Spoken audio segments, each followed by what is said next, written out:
Paper 1, Section 1, Ecosystems. What is an ecosystem? An ecosystem is a natural system of living and non-living organisms in an area, which include plants and animals and how they interact with the natural environment. Ecosystems occur at different scales, from small scales, such as a pond, to global scales such as a rainforest.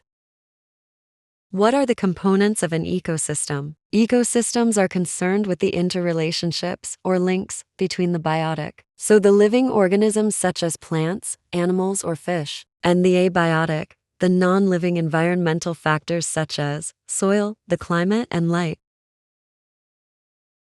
Within ecosystems, we also have food chains. These show how plants and animals get their energy, and they are comprised of producers and consumers. Producers are organisms that make their own food and energy. Examples include plants. They convert the energy from the sun into food via photosynthesis. Consumers get their energy from eating producers or other consumers. Examples include animals. Other features in an ecosystem are decomposers. Decomposers break down dead plant and animal material, such as bacteria and fungi, to add nutrients to the soil. These nutrients are then used by plants in a process called nutrient cycling.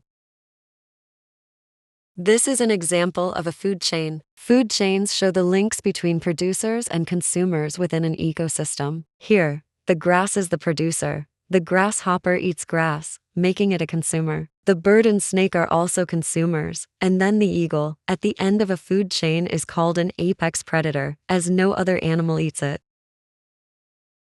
Similar to food chains are food webs. They are multiple food chains together and show all the food chains in an ecosystem. So in this example, the producers are the carrot, grain, and grass, and the apex predators would be the fox and the owl.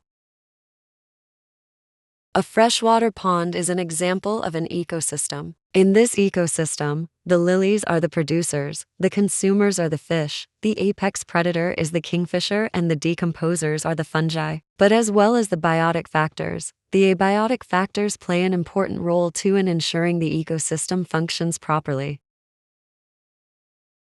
Ecosystems can take years to develop to a sustainable balance. The key word being interdependence. Everything in the ecosystem is important to ensure this balance, but this balance can be easily disrupted. Natural changes to an ecosystem occur slowly and have few effects, but rapid changes can be devastating. For example, droughts can have serious impacts on freshwater pond ecosystems and killing all organisms that are dependent on them. Also, human activity are posing a threat to ecosystems, and so many farmers are trying to reduce their effects on ecosystems and maintain balance within them. For example, by using less fertilizer, planting hedgerows and grass margins.